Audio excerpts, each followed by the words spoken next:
persen. Bisa dibayangkan? Ada 6 ton sampah di TPS yang kita pusing. Ini ada 6 juta ton sampah yang tidak terkelola. Ujungnya ada di kali, ya, Sungai Citarum, Sungai Cikapundung, sungai semuanya, ya. Dan masalah lingkungan ini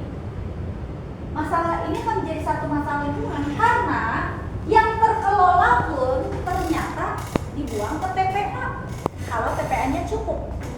Kalau TPA-nya nggak cukup, ada, ya, ada yang dikubur. Jadi TPA kita pun saat ini Sarimukti sudah terancam mau ditutup katanya kan, karena itu open dumping hanya dibuang begitu saja.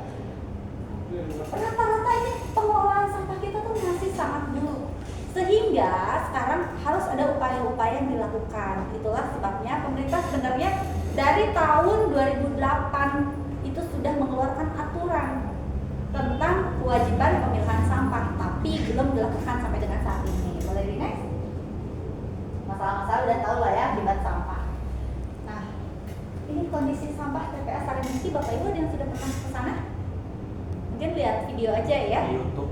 Nah, di YouTube mungkin pernah lihat ya. Sampah ini menjadi satu masalah. Semua orang nggak ada yang mau ngurusin sampah karena sampah rarujit. Ya, benar ya. Sampah-sampahnya rarujit, apalagi kalau udah di TPS udah nyampur dengan sampah segala macam, itu benar-benar jadi masalah. Saya yakin nggak ada satu orang pun yang mau rumahnya ditaruh sampah, betul? Semua orang pengen sampah cepat keluar dari rumahnya. Ya, walaupun di sini kerjanya di ISS, petugas mengurus kebersihan, apakah mau ditunjuk dari RW? Pak, karena Bapak mah udah mau di ISS, sampah nanti RW ya diantar ke rumah Bapak ya. Mau nggak Pak? Nggak mau, nggak ada hubungannya gitu ya. Walaupun Bapak suka kebersihan, Bapak tidak mau harus ngurusin sampah orang. Kalau bisa sampah rumah kita juga pengen cepet-cepet keluar, betul ya? Bener ya? Suka keluarin sampah keluar rumah tiap hari atau sebulan sekali? Tiap hari. Nggak ada yang menyimpan sampah sebulan di rumahnya, betul ya? Kenapa kira-kira? Terus yang bersih, sumber penyakit. Kita mau yang bau di mana? Terserah di mana, yang penting bukan di rumah kita gitu ya. Eta egois namanya tuh. Tanpa kita sadar ya, kita tuh egois. Jadi ternyata kita tuh nyaah ke alam. Jangan salahkan saat alam juga nyaah ke orang. Gitu. Tapi sebaliknya kalau kita nyaah ke alam, alam juga akan nyaah ke kita. Ya misalnya kita jaga alam, alam jaga kita. Saya yakin di sini Mbak Tri nggak ngerti karena dia mah orang Kebumen. Ya, kita nggak mau sampah ada di rumah kita. Maunya di mana? Keluar terserah di mana. Yang penting jangan di rumah saya. Nah, budaya seperti itu yang harus kita rubah. Ya, next. Ini Undang-Undang 18 tahun 2008. Jadi aturan mah ada, Bapak Ibu. Dari 2008 kewajiban untuk memilah sampah, bahwa kawasan berpengelola termasuk rumah sakit itu kan kawasan berpengelola, itu harus mengelola sampahnya secara mandiri. Nah, rumah acara terserah, pemerintah terserah membebaskan mengelola secara mandiri. Mau dijadiin pakan ternak, organiknya ya, mau diapain terserah.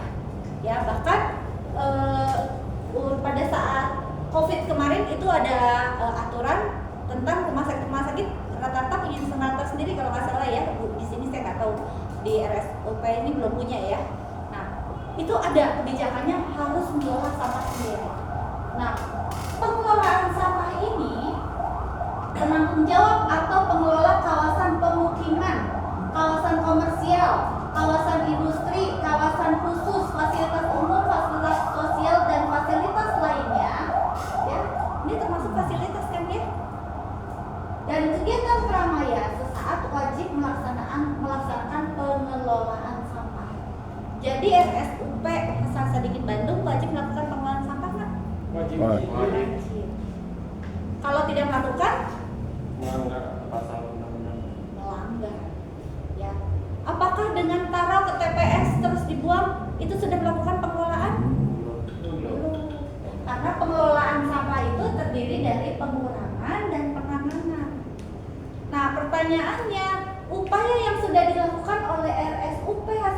bikin terkait pengurangan dan penanganan? Apa aja? Ada yang tahu nggak? Pemilahan sampah dari asalnya. Nah, sudah melakukan pemilahan ya? Mana buktinya? Kalau dari lapangan itu pemilahan yang kita lakukan screening awal itu tidak mencampur sampah medis dengan sampah non medis. Terus ada juga pemilahan dari botol minuman dan sebagainya. Ya, bagus. Mana datanya? Ada tebak kemarin Bang. Jadi semuanya terdata, sisanya ada pokok. Ya, Ada. datanya mana terrecord? Ya, karena sekarang pemerintah menyiapkan aplikasi. Mana pengurangannya? Kira-kira berapa terakhir nimbang, Mbak? Timbang kemarin itu berapa? Jadi botol apa itu? Nyampe 500 kilo?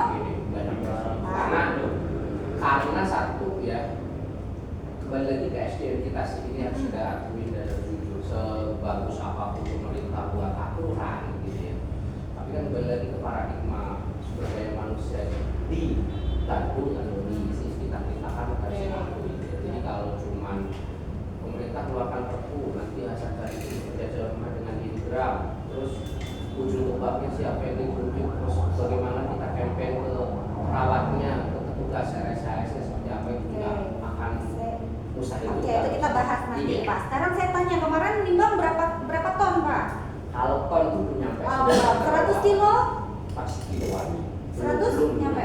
Itu sehari, setiap hari? Belum, karena itu tadi kelemahan sosialisasi.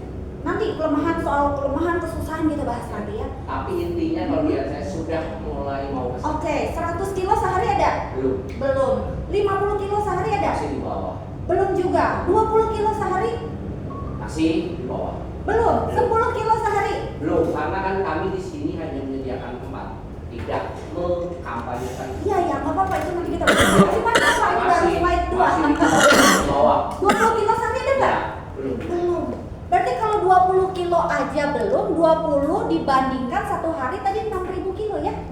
10% pun belum ada, 5% pun belum ada. Sangat kecil dan datanya tidak terrecord dengan baik.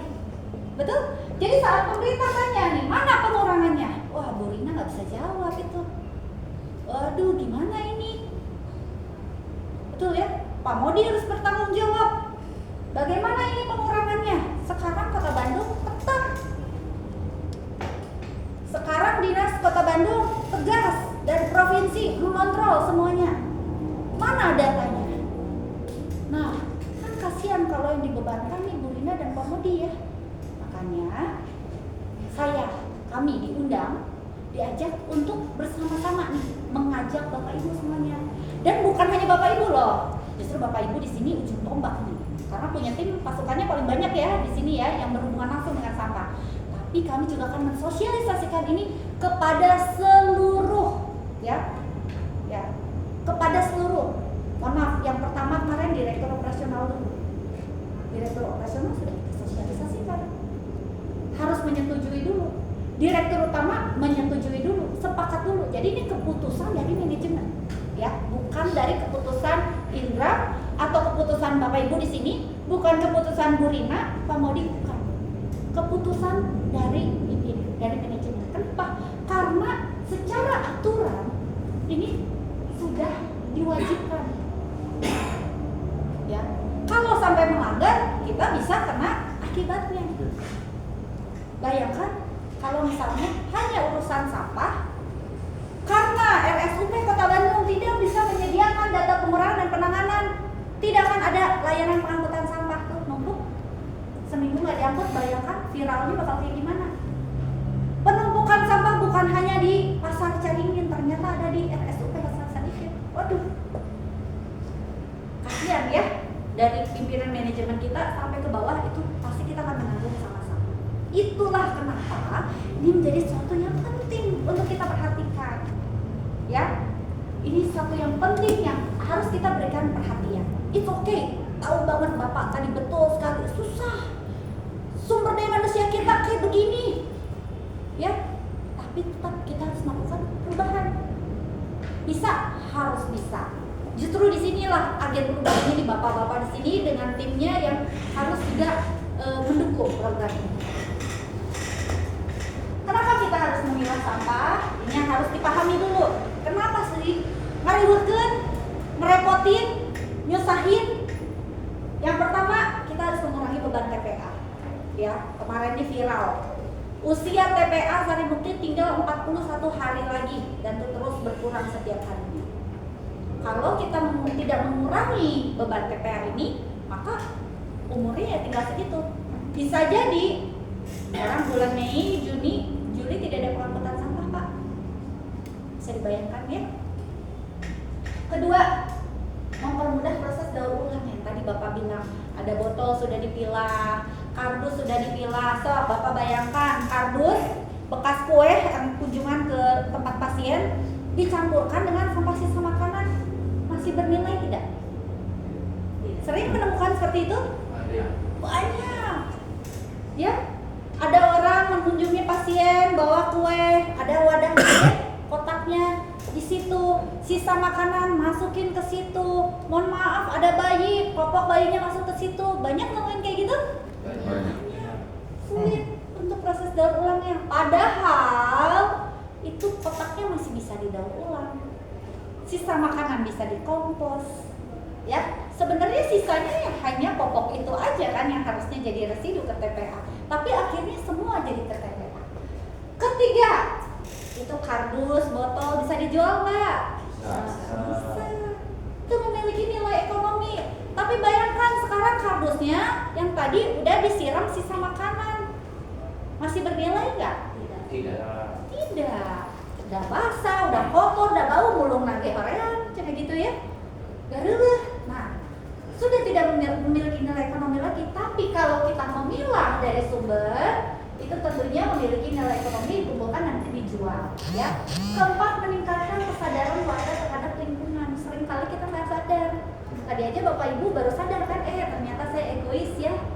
Sampah teh, ternyata saya taruh ke depan, karena terserah emaknya dibawa kemana. Ada yang tahu nggak Bu? Sampah Ibu kemarin buang sampah kan pasti ya. Sampahnya di mana sekarang?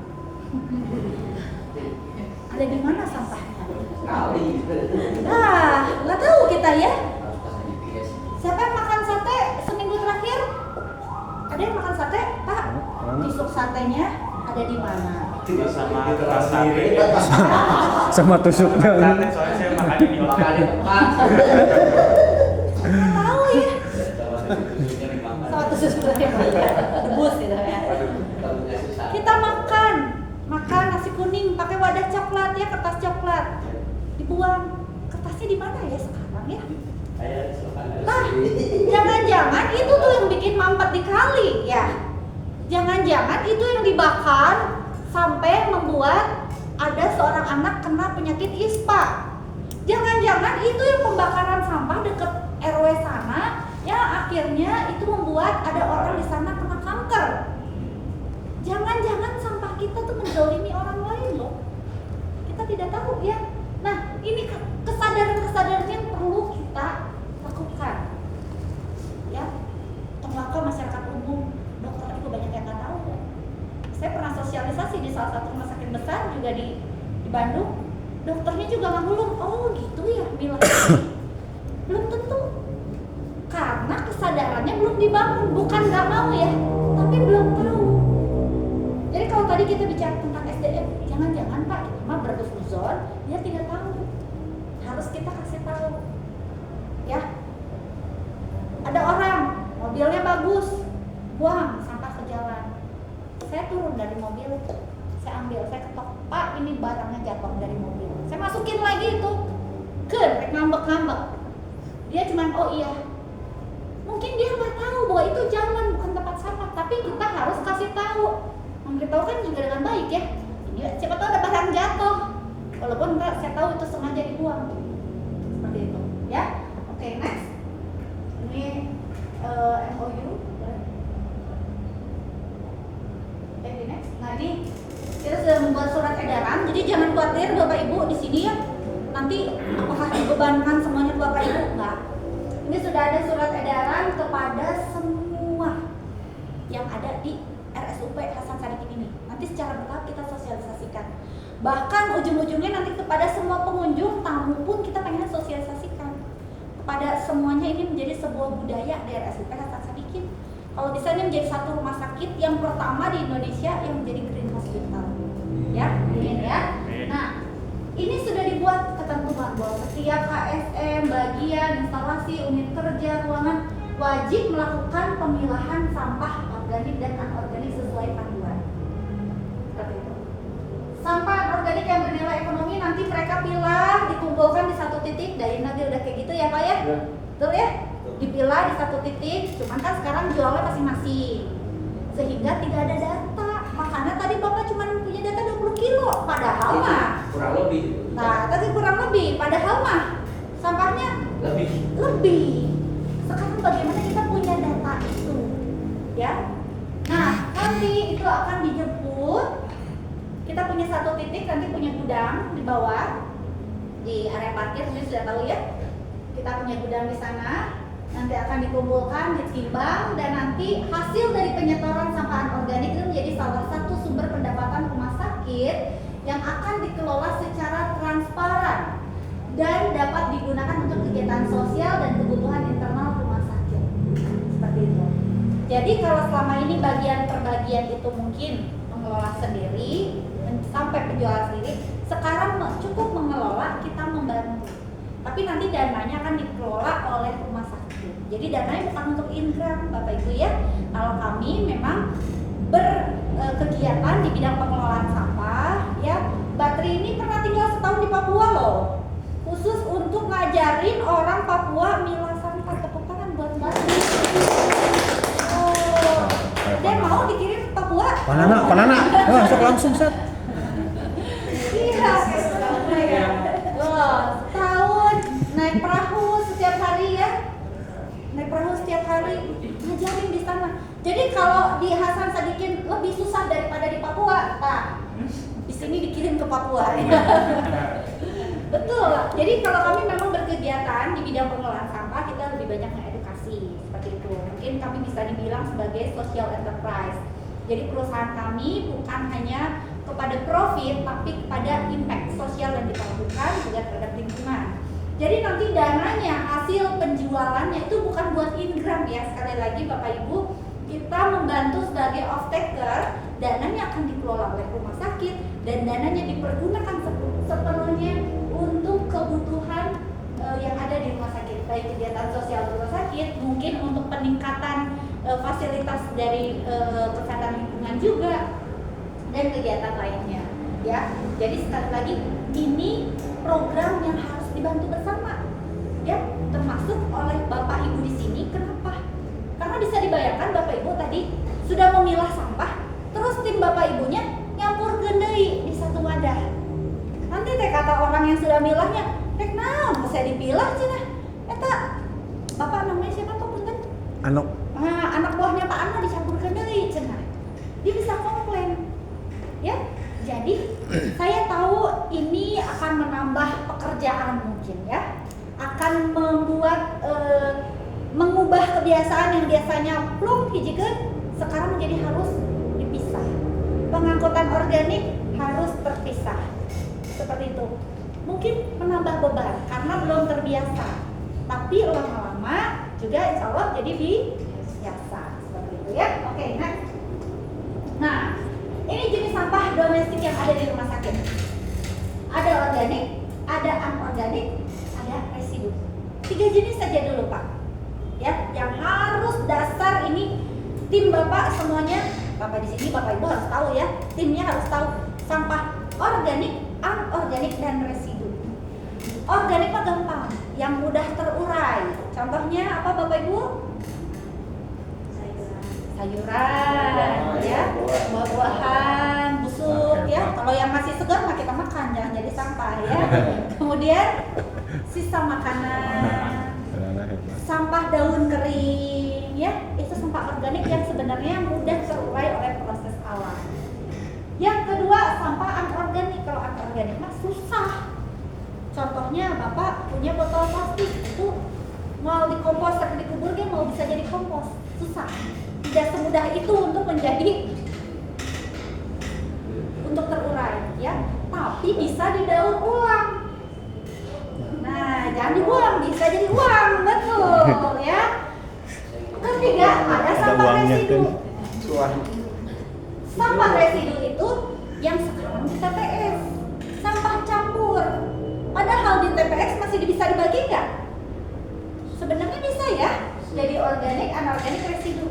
Tapi kalau udah nyampur semuanya, contoh tadi botol plastik masukin, kotak kue dimasukin, sisa makanan dimasukin, tisu dimasukin, masker, popok bayi dimasukin, udah akhirnya itu sampah campur.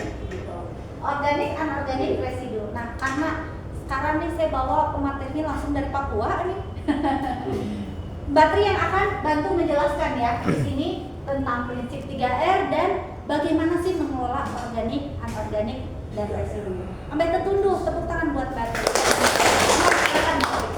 Oke, terima kasih Bu Fei. Ini lanjut ya ke saya, jadi nanti sama aja materinya. Tapi sebelum kita lanjut ke prinsip 3R ini, boleh kita explaining dulu? Boleh.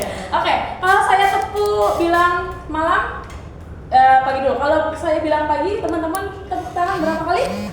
Satu kali, betul. Kalau saya bilang pagi berapa kali? Satu kali. Kalau siang? Dua kali. kali. Kalau sore? Tiga kali. Kalau malam? 4. Kalau malam tidak tepuk tangan karena semuanya pada tidur. Oke, kita mulai nih. Biar teman-teman di sini Bapak Ibu masih semangat kan? Nggak ngantuk kan?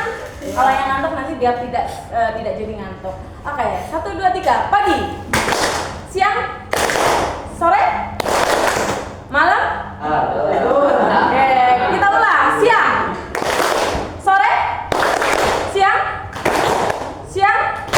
sore, pagi, malam. Masih belum konsentrasi nih kayaknya. Sip malam. Itu sip malam. Kita siap-siap. Malam. Oke, kita ulangi sekali lagi sampai nanti semuanya konsentrasi. Siap-siap ya, konsentrasi nih. Sambil tidur. Oke, dengar kata-kata saya. Pagi, sore, malam. Oke, tepuk tangan untuk kita semua. Beda yang sip Jadi malam. udah konsentrasi semua. Oke, kita Masih kembali pagi semua. lagi ke lab. Oke, tadi sama Bu Fei. Libur sip malam lah libur. Siap, tadi sama Bu Fei sudah sampai pada jenis-jenis sampah. Ada tiga, organik, anorganik, dan juga residu. Nah, kalau sudah tahu tentang jenis-jenis sampah, kita apa yang harus kita lakukan, Pak? 3R. 3R, betul. 3R ini harus kita kenali dan juga pahami. Jangan kenali doang tapi nggak dipahami. R yang pertama itu reduce. Reduce itu mengurangi timbulan sampah. Sebelum kita menggunakan botol plastik, alangkah baiknya kita menggunakan tumbler. Siapa yang kerjanya bawa tumbler sendiri? Nah, itu Bapak dan Ibu artinya sudah menerapkan prinsip 3R yang pertama, yaitu reduce. Selain itu, ibu-ibu nih kalau ke pasar siapa yang bawa tas belanja sendiri? Kalau ke pasar. Nah, ini kalau bapak-bapak mungkin ke supermarket. Malas ya. Oh malah. Ya betul. Tadi selain bawa tumbler sendiri ke tempat kerja atau anak-anak bapak dan ibu kalau ke sekolah bawa tumbler sendiri, ibu-ibu yang ke pasar bawa tas belanja sendiri itu juga menerapkan prinsip reduce atau pengurangan sampah. Kalau kita bawa tas belanja sendiri, artinya kita mengurangi sampah apa, Bu? Plastik. Sampah kantong plastik sekali pakai. Kemudian R yang kedua adalah reuse. Kita menggunakan kembali bahan atau barang supaya tidak menjadi sampah. Jadi prinsipnya itu kita memperpanjang usia barang. Contohnya, ini ibu-ibu biasanya yang kreatif. Kalau misal ada galon lem mineral sekali pakai, suka dijadiin apa, Bu? Bikin pot. Bikin apa lagi? Ada yang pakai tudung saji, pakai itunya, dipotong. Kemudian, ini kalau bapak-bapak biasanya apa nih? Hiasan lampu. Ikan cupang. Hiasan lampu. Hiasan lampu, jadi hiasan lampu boleh, jadi akuarium. Buang di angin. Lihat di YouTube. Nah, itu contoh-contoh reuse. Kita di kilo ya. iya itu juga bisa Pak. Jadi reuse yang R yang kedua adalah reuse. Kita menggunakan kembali barang supaya tidak menjadi sampah. Nah R yang ketiga itu recycle. Nah ini tahap yang kita tidak bisa lakukan sendiri karena membutuhkan yang namanya teknologi. Tadi betul kalau misal garam lem mineral tidak kita manfaatkan sendiri, kita setor ke bank sampah, nanti bank sampah akan kirim ke industri daur ulang untuk di recycle atau didaur ulang. Jadi itu tahapan 3R. Sebelum kita pemilahan, kita harus mengetahui nih ada tahap-tahap yang kita bisa lakukan untuk mengurangi timbulan sampah sampai nanti kita bisa merecycle atau mendaur ulang sampah. Lanjut Bu. Nah, ini kegiatan Somea. Ada yang tahu kepanjangan Somea? Ini nanti program yang kita laksanakan bersama-sama. Pano, Somea. Nah, ayo. Sanes kadinya. Sanes. Saya tadi disuruh Somea itu kita apa Pak? Sampah diolah menjadi berkah. Betul. rupiah. Boleh bisa, akhirnya rupiah juga bisa. Jadi Somea itu sampah diolah menjadi berkah ataupun rupiah. Sebenarnya Suratnya katanya rupiah. iya boleh. Boleh berkah, boleh rupiah karena rupiah sendiri merupakan salah satu berkah. Oke, yang pertama kita tadi R yang pertama, salah satu R yang pertama yaitu mengurangi sampah dengan menggunakan material yang dapat didaur ulang. Jadi nanti dari RSUP Hasan Sadikin sendiri bisa mengeluarkan kebijakan atau aturan-aturan yang bisa diterapkan kepada seluruh karyawan supaya nanti bisa menggunakan misalnya botol tumbler sendiri, nanti disediakan galon air mineral untuk refill airnya dan lain sebagainya. Masih banyak yang kita bisa lakukan untuk bisa mengurangi timbulan sampah. Kemudian yang kedua itu kita memisahkan sampah organik ke dalam wadah atau tempat yang sudah disediakan. Jadi tadi kata kuncinya pilah sampah itu harus dari sumbernya. Itu yang harus diingat supaya nanti sampah itu tidak tercampur. Nah kalau yang organik kita bisa pilah atau pisahkan ke dalam tong organik atau wadah yang sudah disediakan di masing-masing unit atau bagian. Kemudian yang ketiga kita pisahkan sampah anorganiknya. Sampah anorganik ada berapa Bapak dan Ibu? Ada yang tahu? Ada 4 yang umum. Ada plastik, ada kaca. Nah, kalau kardus nanti masuk ke kertas juga. Kaca dan juga kaleng. Ada 4 plastik, kertas, kaca dan kaleng atau logam. Nah, ini masing-masing harus dipisahkan. Tapi kalau misalnya nih dari masing-masing bagian sulit untuk menerapkan 4 ini pemisahan 4 sampah anorganik, nanti bisa dipisahkan 2 dulu. Sampah non kertas dan juga kertas. Kenapa kertas dipisahkan? Karena dia akan rawan rusak. Apabila nanti misalnya ada botol minum yang masih ada airnya, nanti tumpah ke kertas atau kardus, dia akan rawan rusak. Jadi nanti bisa kita terapkan dulu 2 jenis sampah tadi. Anorganik ya, yang anorganik kertas dan anorganik non kertas. Wadahnya pakai apa? Nanti dari RSUP Hasan Sadikin akan menyediakan entah itu karung, entah itu nanti tempat sampah terpilah. Kemudian yang keempat itu kita pisahkan sampah residu yang akan diangkut oleh petugas.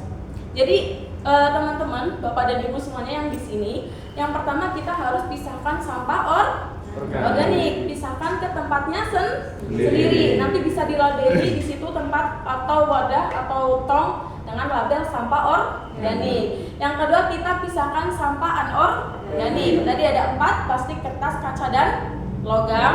Baru yang terakhir itu residunya. Residunya ada tisu toilet, kemudian ada popok bayi, misalnya ada pembalut di sini, masker sekali pakai, itu nanti masuknya residu. Lanjut. Nah ini tadi sumber-sumber sampah yang di rumah sakit. Ada KSM, bagian instalasi, unit kerja dan juga ruangan. Jadi tadi apa Pak? Sumber sampahnya ini berarti pemilahannya harus dari sumbernya, betul. Jadi nanti masing-masing bagian instalasi KSM unit kerja atau ruangan memisahkan sampahnya sendiri dari sumbernya atau dari pusat tadi katanya. Nanti baru petugas akan menjemputnya sesuai dengan jadwalnya. Lanjut. Nah, ini untuk teknik pemilahan atau pengelompokan sampah organik. Jadi kalau sampah organik di sini yang paling sering timbulannya di mana, Pak? Instalasi gizi, dapur, sama tenan. Tapi tidak memungkiri semua bagian juga menghasilkan sampah organik ya? Oke. Nah, nanti sampah-sampah organik tersebut kita pisahkan ke dalam tong kecil yang disediakan di masing-masing bagian atau unit. Jadi nanti misal Bapak dan Ibu makan siang, ada sisa misal tulang ayam, tulang ikan atau cangkang telur dimasukkan ke tong organik. Jangan sama misalnya wadahnya itu pakai kertas minyak yang warna coklat itu. Nah, itu jangan dimasukkan sama kertas-kertasnya, Pak. Cukup sisa makanannya aja, kertasnya itu nanti masuknya sampah residu yang tidak bisa didaur ulang dan tidak bisa dikompos. Kemudian nanti setelah sampah organik itu sudah kita masukkan ke tong organik, petugas itu akan menjemput. Jadi tong itu akan diangkat oleh petugas, dimasukkan ke tong yang mereka bawa yang lebih besar. Jadi hanya dipindahkan isinya saja, tongnya nanti bisa dikembalikan ke tempat semula. Nah, untuk organik nanti bisa menggunakan tong yang ada tutupnya karena mencegah bau, mencegah lalat untuk hinggap ke dalam sampah atau tong organik tersebut. Nah, kemudian, itu yang poin ketiga itu yang harus kita make sure, yaitu sampah organik jangan tercampur dengan sampah residu dan juga sampah anorganik. Seringkali yang kita temukan itu di tong-tong organik ada sampah tisu, ada sampah plastik. Misal ibu-ibu atau bapak-bapak di sini bawa sayurnya pakai plastik. Nah, itu jangan dimasukkan ke tong organik. Ataupun tadi kertas minyak, kertas coklat, itu juga jangan dimasukkan ke tong organik. Nah, ini contohnya tong-tong yang kita pakai untuk di beberapa rumah sakit. Yang pertama itu sisa makanan bisa langsung dimasukkan ke dalam tong. Nah, ini kalau tisu, plastik dan lain sebagainya jangan dimasukkan. Baru simpan sampah organik ke dalam tong yang tertutup tadi untuk mencegah bau dan hama. Nah, ini untuk alur pengangkutan sampah organiknya. Jadi nanti karyawan memilah sampah organik, sisa makanan, ada daun kering, rumput kering. Kalau misal di area halaman ataupun taman, itu nanti pasti bakal banyak daun kering atau sampah rumputnya dalam keadaan ember terpisah ya. Kemudian yang kedua, nanti petugas memastikan bahwa sampah dalam ember tidak tercampur. Jadi nanti sebagai petugas yang mengangkut juga harus ngecek di masing-masing bagian.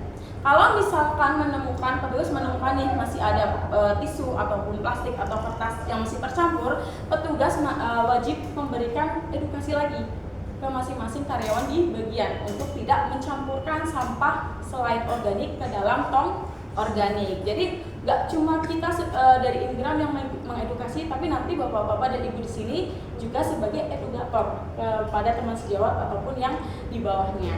Kemudian yang ketiga itu petugas mengumpulkan sampah organik ke armada pengangkutan. Misal di sini pakai gerobak atau troli atau maupun triseda, viar. Nanti dari pengangkutnya itu sudah membawa tong organik yang lebih besar ukurannya untuk menampung sampah-sampah organik dari tiap-tiap bagian tadi. Nah, kemudian setelah itu sampah akan dikirim ke tempat pengolahan sampah organik. Bisa untuk budidaya maggot, kompos, dan lain sebagainya. Karena memang untuk area rumah sakit pasti sampah organiknya lumayan besar. Kalau diolah sendiri di rumah sakit kurang begitu efektif.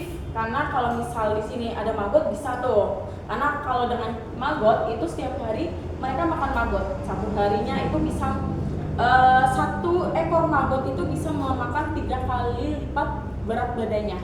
Misalnya 1 kilo maggot, dia akan makan 3 kg sampah organik setiap harinya. Jadi dia cepat untuk perputarannya. Beda kalau kompos itu kita butuh waktu kurang lebih 1 bulan untuk terurai.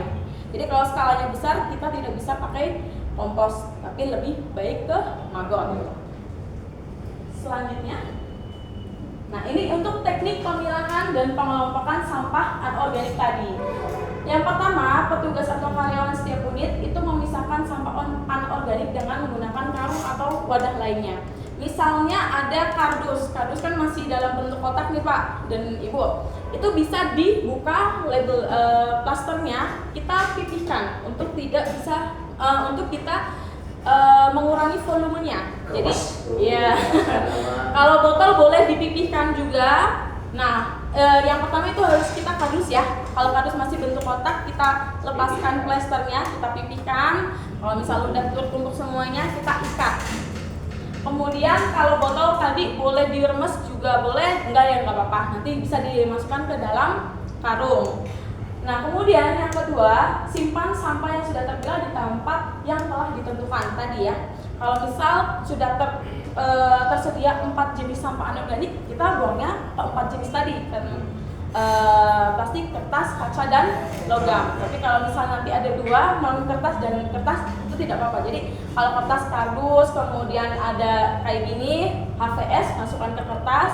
Kalau ada botol kaca, kemudian ada logam-logam, kaleng aluminium, itu masuknya ke anorganik non kertas.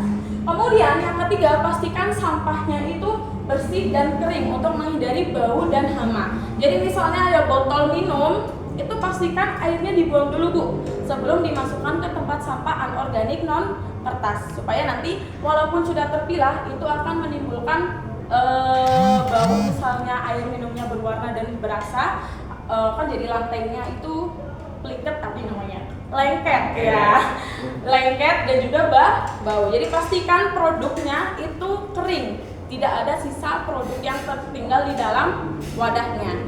Kemudian yang keempat, nanti sampah anorganik juga dikumpulkan oleh petugas dari masing-masing unit ke di sini sebutannya gudang bank sampah ya Bu. Jadi nanti setiap unit diangkut sesuai jadwal, baru sampahnya nanti di drop di gudang bank sampah yang ada di RSUP Hasan Sadikin. Lanjut. Nah, ini alurnya untuk alur pengelolaan sampah dari setiap unit atau bagian ke gudang bank sampah di RSUP Hasan Sadikin. Jadi tadi setelah sampah sudah terpilah dari masing-masing unit atau bagian, nanti petugas mengangkut sampah dari setiap unit dengan menggunakan gerobak atau troli, atau nanti kalau di sini pakai apa biasanya? Gerobak ya. Gerobak ya? Berarti jalan Pak petugasnya? Ya yang itu, jadi dari titik ke pembuangan itu kan ada petugas. Nah, nanti mereka yang mengangkut.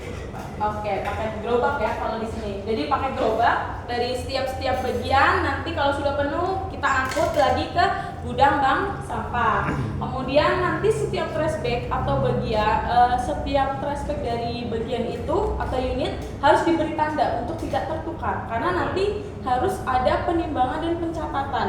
Misalnya dari unit gizi berapa kilogram yang dihasilkan, kemudian dari unit casing misalnya nih berapa kilogram yang dihasilkan. Jadi nanti petugas itu harus memisahkan, memberikan tanda trash bag dari mana ini, dari unit mana, supaya nanti di dalam gudang kalau misal sudah di drop di gudang bank sampah itu nanti ditimbang dan dicatat sampahnya masing-masing.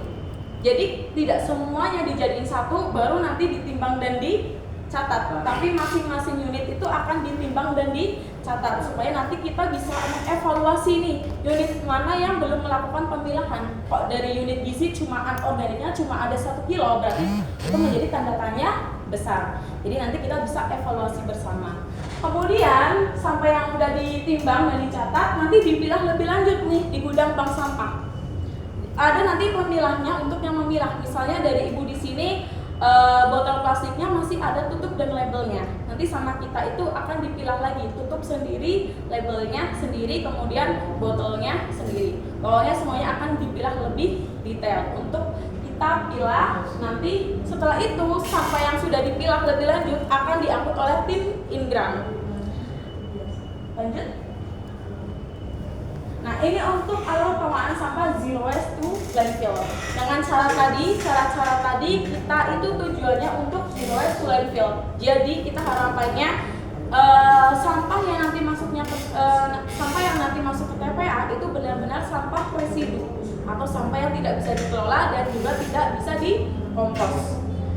Yang pertama, oke lanjut lagi Bu.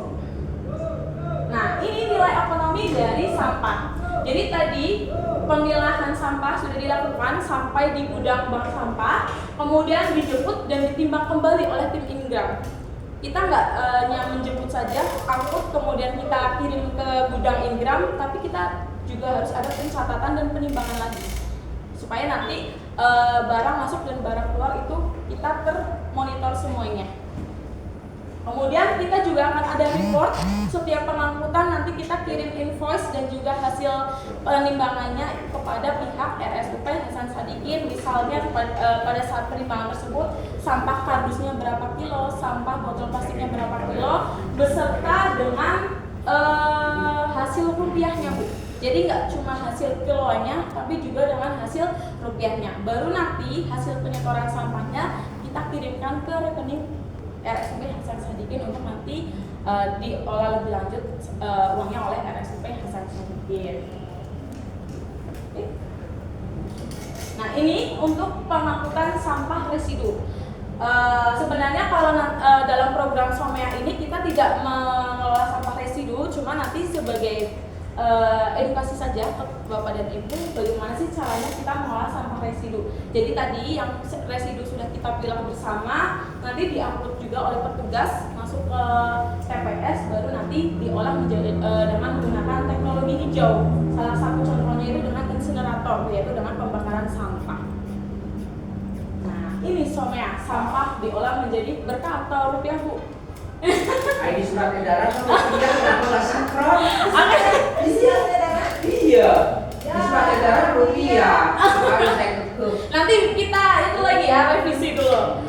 Sampah diolah menjadi berkah. Nah ini Somea HDKSM. Bisa dibaca sendiri. Nah, ada bisa baca. Boleh dibaca bersama-sama sebagai ya, menjadi berkah.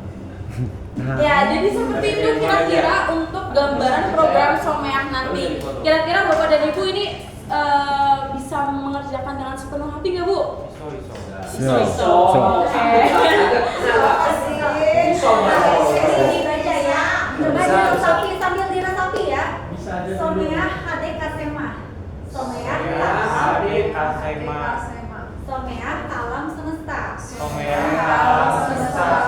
Mugia laku lampah urang. Mulia laku lampah urang. Ngajaga sili asi, sili asa, sili asu. Ngajaga sili asi, sili asu. Teukur ka sesama manusia. Teukur ka sesama manusia. Tapi ka segala makhluk jeung alam sakulilingna. Sakulilingna. Sabab alam teh lain ngakukur tempat cicing. Sabab alam teh saukur tempat cicing. Tapi bagian dina kahirupan urang sorangan. Tapi bagian dari kehidupan orang Mun urang nyaah ka alam, mun urang nyaah ka alam, alam oge bakal nyaah ka urang. alam oge bakal nyaah ka urang. Ya, teman-teman buat semuanya. Semoga pemahaman dakwah Rasa Jawanya nanti. Rasa Jawanya. ya bisa dipahami ya. Soalnya ini campuran ada Jawa. Ada Jawa juga. Ini Jerman banget Randim. Sudah komunikasi Bu. Karena RSUP Hasan Sadikin ini ada di Jawa Barat dan juga mengusung tentang Someahnya Kasema. Kita juga mengangkat program ini, program Someah. Jadi kita juga mengangkat budaya Kesundaan. Jadi mohon maaf buat yang nggak mengerti ya. Tapi pada prinsipnya intinya adalah bagaimana apa yang kita lakukan itu sili asa, sili asi, sili asa, sili asu. Itu adalah satu budaya yang sangat baik ya. Intinya gotong royong. Bagaimana kita saling mengingatkan. Jadi saling merangkul, ya, saling mengasah, saling mengingatkan dan sili asuh membimbing. Saya yakin dalam program Somea ini nggak akan kita langsung bisa milah sampah, prosesnya tidak mudah. Ya, ada yang 1 tahun pinter, ada yang 5 tahun nggak pinter-pinter ada. Tapi bagaimana kita bareng-bareng sili asi, sili asa, sili asuh. Kemudian mungkin ada bagian-bagian yang nanti rudet, ada bagian-bagian yang ngeyel, ada bagian yang lebih kooperatif. Tapi kembali lagi program ini sili asa, asuh. Teukur ka sesama manusia.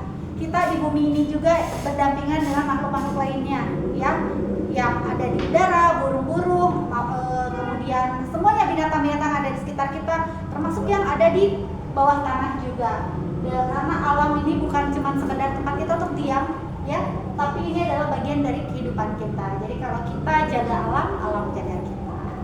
Itu yang bisa saya sampaikan. Mungkin kita bisa lanjutkan dengan sesi tanya jawab.